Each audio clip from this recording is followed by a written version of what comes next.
Merhaba arkadaşlar, ben Çağrı. Yepyeni bir Kingshot videosuyla tekrardan sizlerleyim. Bugün mistik imtihan videomuzun ikinci videosuyla karşınızdayım. İlk video 70 binden fazla izlendi. O yüzden güncel haliyle tekrar sizlerle paylaşmak istedim. Biraz daha araştırma yaptım, denemeler yaptım. Şu an en iyi şekilde en iyi formasyonları ve en iyi kahramanları size anlatmaya çalışacağım. Ve mağazaya yeni şeyler eklendi. Bu eklenen şeylerde hangileri alınmalı, önceliğimiz ne olmalı detaylı bir şekilde sizlere bunu anlatacağım. Eğer video hoşunuza gidiyorsa beni desteklemek isterseniz videoyu beğenip yorum yaparak bana destek olabilirsiniz. Henüz kanala abone değilseniz kanala abone ol tuşuna basarak beni destekleyebilirsiniz arkadaşlar. Birçok altyazı ve dublaj seçeneği var. İstediğiniz dublaj seçeneği ya da istediğiniz dilde altyazıyı kullanabilirsiniz. Şimdi arkadaşlar mistik imtihanda Kolezyum var. Bu pazartesi ve salı günleri açılıyor. Burada kahraman, kahraman donanım ve kahraman özel donanım nitelikleri geçerli oluyor. Bu ikinci yaşam ormanı çarşamba perşembe günceli pet yetenekleri ve pet nitelikleri geçerli oluyor. Petlerin yetenekleri otomatik olarak zaten açılmış gibi oluyor. Sizin açmanıza gerek yok. Kristal mağara yine çarşamba ve perşembe günleri. Vali tılsımlarınız geçerli oluyor. Bilgi noktası cuma ve cumartesi akademi ve savaş akademisinin nitelikleri geçerli oluyor. Erimiş kale cuma ve cumartesi vali donanımımız geçerli oluyor. Parlayan kule pazar açılıyor. Burada oyundaki her şey geçerli oluyor arkadaşlar. Ekip yapılandırmalarını falan geçiyorum çünkü ben size zaten direkt ekip yapılandırmalarını kendim anlatacağım ve en önemli taktikleri vereceğim. Hızlıca mağazayı anlatayım. Daha sonrasında ekiplere ve formasyonlara geçeriz. Arkadaşlar burada ilk başta kesinlikle önceliğiniz mitril olmalı. Mitril yoksa eyaletinizde öncelikle geliştirme TP'si yani buradaki bunu alacaksınız. Sonra mitril geldiği zaman mitril almaya başlayacaksınız. Daha sonraki önceliğiniz kesinlikle buradaki uğurlu kahraman donanımı sandığı. Sonrasında arkadaşlar tılsım tasarımı. Sonrasında ise has altın tozu olacak. Yani bir, 2, 3, 4 ve 5. Tamamen elinizdeki jetonlara göre ve buradaki kristallere göre alabilirsiniz. Bu hesapta çok fazla biriktiği için hepsini rahatlıkla alabildim. Sizde yetmiyorsa söylediğim sıralamaya göre hangisine ihtiyacınız varsa onu alabilirsiniz. Şimdi benim size burada anlatacağım şey arkadaşlar aslında şöyle.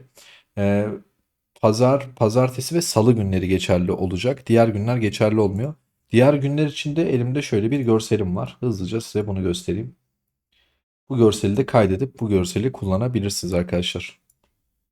Tüm hepsini tek tek formasyonları yazmışlar. Ya ben buradaki yazılan formasyonların çok geçerli olacağını düşünmüyorum. Çünkü her oyuncunun kendi istatistikleri ve kendi formasyonu var. Kendi istatistiklerinize göre doğru formasyonu siz bulabilirsiniz. Hani 60-20-20 ya da 50-20-30 en doğrusu diyemiyoruz. Siz hesabınızda piyade ve nişancınız yüksekse piyade ve nişancına uygun bir formasyon yapmanız gerekiyor. Süvariniz yüksekse tam tersi piyade ve süvari formasyonu yapmanız gerekiyor. Ama bunu ekran görüntüsü olarak alın. Belki işinize yarar. Birkaç bölüm ileri gitmenize yarayabilir. Evet arkadaşlar bugün size Kingshot oyunu için size bir site önerisinde bulunacağım. Top Up Live sitesinden bahsedeceğim arkadaşlar. Bildiğimiz gibi oyunda paketler yüksek ve bunun için sürekli her videoma ya da kullandığımız sosyal medya, Discord ve Telegram'da bana sorular soruyorsunuz. Oyun içi paketleri daha uyguna nasıl alabiliriz diye size bir site tavsiyesiyle geldim. Arkadaşlar Top Up Live'da Kingshot ile alakalı tüm paketleri satın alabiliyorsunuz. Bu siteye kayıt olmanız 30 saniyeden çok daha kısa sürüyor. Bu şekilde istediğiniz dil seçeneğiyle aşağıda isterseniz Gmail ile isterseniz farklı bağlantılarla ya da e-posta adresinizle hızlı bir şekilde kayıt olabiliyorsunuz. Daha sonrasında burada size en uygun paketi kendiniz seçebilirsiniz. Burada bizim bir indirim kodumuz var. Bilek kodu. Bu şekilde girdiğinizde örnek veriyorum burada 100 dolarlık paketi 82 dolar alıyoruz ve 18 dolar daha ucuz almış olacağız. Oyundaki tüm paketler burada mevcut arkadaşlar. Çok fazla ödeme yöntemi var ve çok hızlı bir şekilde hesabınıza paketleri alabiliyorsunuz. Nasıl yapılacağıyla alakalı bu aşağıda bıraktığım linkten eğer girerseniz burada adım adım anlatıyor arkadaşlar. Gördüğünüz gibi bu şekilde öğretici bir şeyi de var. Resim olarak da var. Hızlı bir şekilde erişim sağlayarak paketleri çok daha uyguna alabiliyorsunuz. Ve birçok ödeme yöntemi var. Şimdi satın ala tıkladığımda burada bulunduğunuz ülkeye ya da hangi ödeme yöntemini yapmak istiyorsanız hızlı bir şekilde PayPal, Visa, Apple Pay, Google Pay ya da Razer Gold Wallet ile buradaki ödemeleri de hızlı bir şekilde yapabiliyorsunuz. Kodu kullanmayı unutmayın arkadaşlar. Aşağıda size verdiğim linki de kullanarak indirimden faydalanabilirsiniz. Soracağınız sorular olursa videonun altına yorumlarda ya da sitenin müşteri hizmetlerine de istediğiniz zaman danışabiliyorsunuz. Tüm dillerde bu sitemizde mevcut. İstediğiniz dilde satın alım yapabiliyorsunuz. Umarım hepimizin işine yarar. Şimdi videoya geçelim. Şimdi burada Kolezyum'da ne yapacağız? Hemen mücadelede tıklıyorum ve dizilişi düzenleyeceğim. İki tane farklı formasyon kullanacağım arkadaşlar. Bir tanesi piyade okçu formasyonu, bir diğeri ise piyade süvari formasyonu kullanacağım. Üçüncü dizilişime ise eşit bir şekilde bunu dağıtacağım. Elimdeki kahramanları en iyi şekilde kullanmaya çalışacağım ve kahraman donanımlarını da doğru kahramanlara takacağım. Şimdi ilk başta baktığımda şu anda bende bu hesapta mevcut Gen 4 kahramanlar var. Gen 4 kahramanlara geldiğimizde Gen 4 piyadesini koyuyorum. Daha sonra Gen 4 okçusunu koyuyorum.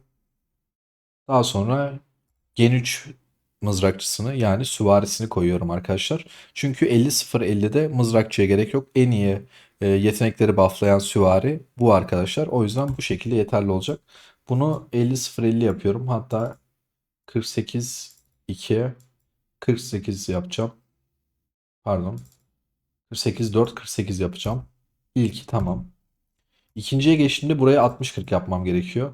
Onun için elimdeki en iyi piyadeyi, daha sonra en iyi süvariyi, daha sonra okçu olarak ise burada bu okçuları koymuyorum arkadaşlar. Burada bu okçuyu koyuyorum.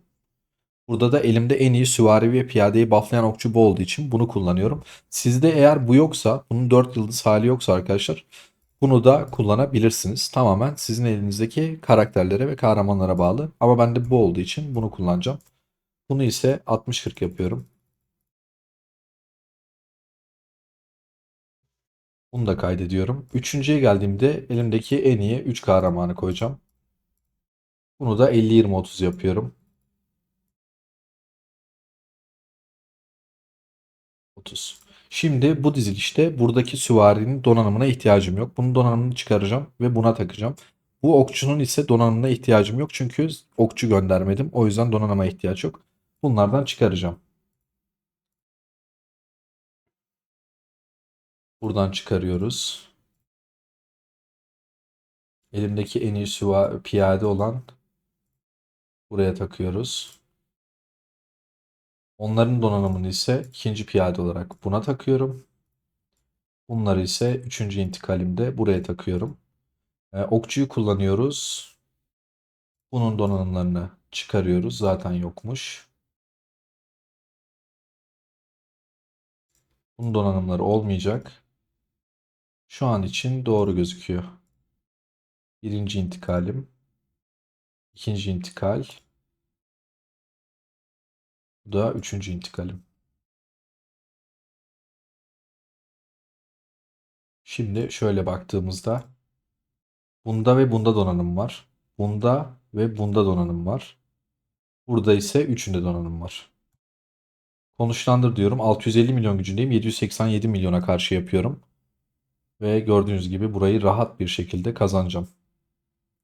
Evet. Normalde burayı geçemiyorduk arkadaşlar.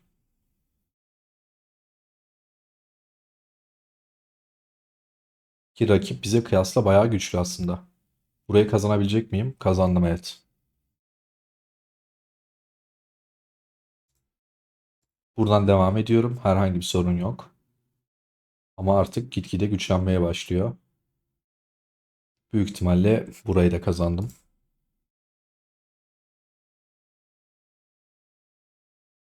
Umarım bu taktikler sizin de işinize yarar arkadaşlar. Bu bölümlerde hızlıca ilerlersiniz.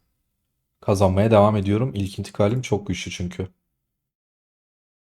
Bilerek bu hesapta sürekli 50-20-30 formasyonlar ya da farklı formasyonlar yapıyordum ki bu formasyonu bu videoda gösterebileyim.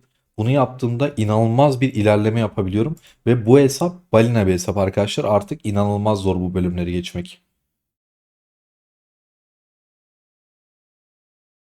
Artık burayı da geçebilecek miyiz?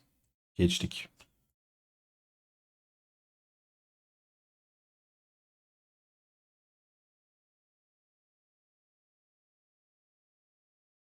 Evet, burada artık patladık. Bir daha denemek istiyorum. Belki sıralama değişirse çünkü şansımız artabilir. Burayı kazanacağız. Umarım kazandık.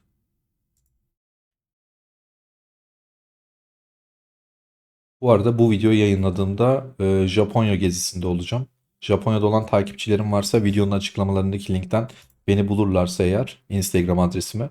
İsterseniz Japonya'da beraber görüşüp beraber video çekebiliriz. Vlog videomda yer almak isterseniz videonun açıklamalarındaki linkten beni bulabilirsiniz Instagram adresime.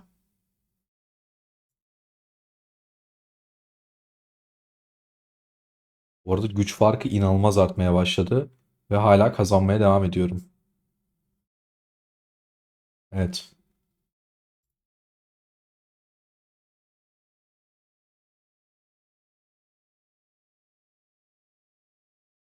Ee, Bu pazartesi ve salı günleri geçerli dediğim gibi.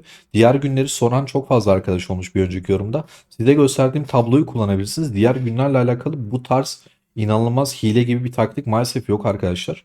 Bu gerçekten bozuk formasyon ve kahraman taktiği. Mantık tamamen aslında şu şekilde işliyor. 50 piyade, 0 süvari ve 50 okçu kullandığınızda yani buradaki gibi bu iki tane piyade ve okçuya en iyi donanımlarınızı takıyorsunuz. Buradaki süvariye donanım takmanıza gerek yok çünkü süvari asker göndermiyorsunuz. Ama buradaki süvarinin yeteneği bunları bufflaması gerekiyor. Tamamen mantık aslında bu. Biz bunu savaşlarda da kullanıyoruz. Burada 60-40 yapıyorum. En iyi piyadem, en iyi süvarimi 60-40 yapıyorum. Buradaki okçu ise buradaki piyade ve süvariyi bufflamalı yetenekleri. Özellikle bu ve Gen 2, Gen 1'deki okçu çok iyi oluyor. En alta da 50-20-30 rastgele yapıyorum. Zaten en sondakinin hiçbir önemi kalmıyor. Şimdi burası saldırdığında zaten görürsünüz. Hiç yaralayamayacak bile muhtemelen. Gördüğünüz gibi en zayıf birliğini bile şey yapamadı yani.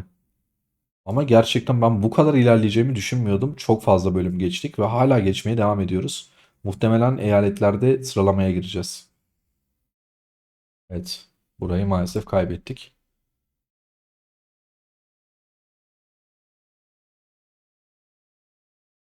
Harika, çok güzel.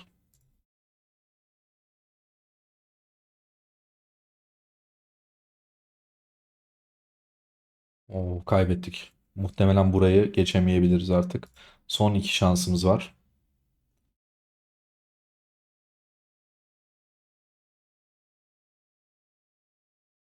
Burası kazanabilecek mi?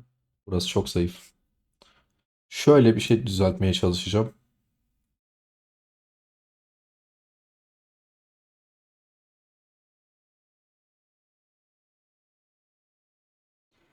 Burayı böyle yapacağım. Burayı ise